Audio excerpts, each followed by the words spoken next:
महंगाई के इस तूफ़ान के दौर में और जो इस वक्त गुर्बत के इस दौर में हम लोगों की ज़िंदगी को आसान कैसे बना सकते हैं। लोग जब आपको वोट देते हैं तो इसलिए देते हैं कि आप उनकी ज़िंदगी को आसान बनाएं। तो अल्हम्दुलिल्लाह पाकिस्तान पीपल्स पार्टी की सिंध हुकूमत ने जिस तरीके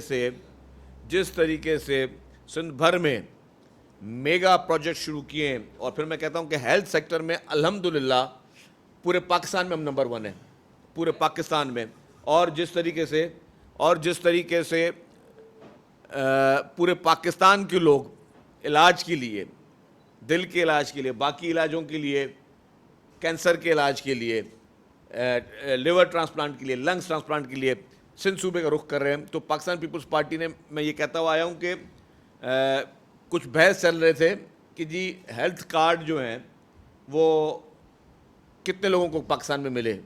पीटीआई की गवर्नमेंट में, लेकिन मैं कहता हूँ कि पाकिस्तान पीपल्स पार्टी ने 22 करोड़ लोगों को हेल्थ कार्ड दे दिया है कि अब ज़रूरी नहीं है कि आपको इलाज कराने के लिए किसी हेल्थ कार्ड की ज़रूरत हो। आपकी शख्सियत ही बस आप पहुँच गई हॉस्पिटल में तो हॉस्पिटल में आपका मुफ्त इलाज होगा। सिंध के किसी भी हॉस्पिटल में आप चले जाएं,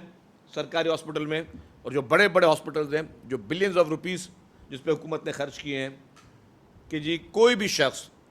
उसको बगैर हेल्थ कार्ड के, बगैर शनाख्ती कार्ड के, बस वो पहुंच जाए उसका वहाँ पे इलाज होगा। और इसी तरीके से